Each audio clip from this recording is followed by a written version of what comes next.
Shalom, brothers and sisters. Welcome to God's Gym Daily Devotions, day 469. Let's open our time in prayer. Dear Heavenly Father, we thank you for this most wonderful privilege of being able to spend time with you. Lord, truly, this is not something that can be earned. This is something that only you can give.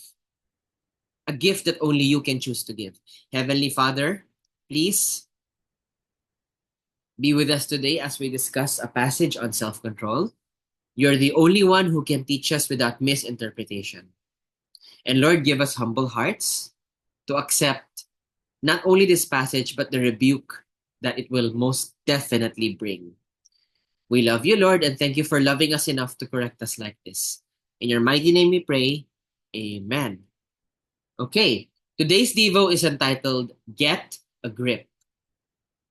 And today's passage can be found in 2 Peter chapter 1, verse 5 to 7. I will give you a few moments to find your position.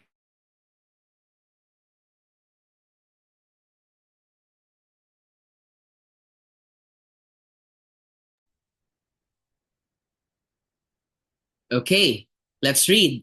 And beside this, giving all diligence, add to your faith virtue, add to virtue knowledge, and to not. Sorry, I made a mistake once more. And beside this, giving all diligence, add to your faith virtue, and to virtue knowledge, and to knowledge temperance, and to temperance patience, and to patience godliness, and to godliness brotherly kindness, and to brotherly kindness charity. Notice how temperance is a crucial part. So add to knowledge temperance, meaning self-control. Because patience, godliness, and brotherly kindness cannot be achieved without self-control. In fact, the greatest battle a Christian has is not outside, it's inside. Self-control. I'm speaking from experience because self-control is my weakness. This makes it difficult for me to be gentle with people who I find annoying or who I just find difficult to be with. The thing is, Jesus was not like that. He was not patient with one person and impatient with another. He wasn't double standard. He was Jesus to everyone. So I have to show the love of Jesus to everyone too. I have to be consistent. In my life, the area I need self control most is with my family. I'm not particularly patient with my parents, and I'm not proud of it. I mean, how can I be patient with the children I teach, but not my parents, right? So, For today's for today, let's pause and reflect on this. In what area might you need to practice self-control? What area?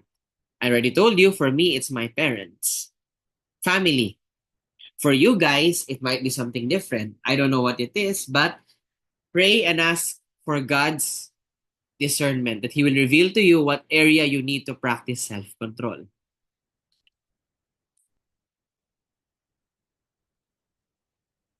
Okay, please be reminded you are free to share your answers in the comment section down below. You are also highly encouraged to put in your prayer requests, prayer praise items, anything at all that you would like to share with us. In this way, we will know exactly how to pray for you. With that, let us close our time in prayer. Heavenly Father, show me how to practice the fruit of the Spirit, which is self-control. Lord, without self-control, it makes gentleness and kindness impossible, which is at the forefront of your character. You were patient with everyone, Lord, even when you were rebuking them. You did not do it out of hate or bitterness. You did not cuss at them. You did not hurt them physically. You did so with gentleness. Lord, even when you turned over the tables near the temple, you did not hurt anybody. You did not slander everybody. You still did it in a way that was glorifying to the Heavenly Father. Lord, teach us how to control our temper because it's what will define a Christian. How to be more patient like you. Only by your grace and love can we do this, Lord Jesus. Also, we want to thank you for being patient with us. We betrayed you, and yet you made a way so that we could be together. All those years ago in the Garden of Eden, when we asked you, will you come and set us free and crush the snake beneath our feet? You spoke true. You didn't give up, and you won't give up until we're back with you. Thank you for the cross and your sacrifice, the torture and pain that you experienced just to save us, Lord. We love you, Lord. In your mighty name we pray. Amen. That will be all. God bless and keep you. Shalom, shalom, brothers and sisters. Shalom, shalom.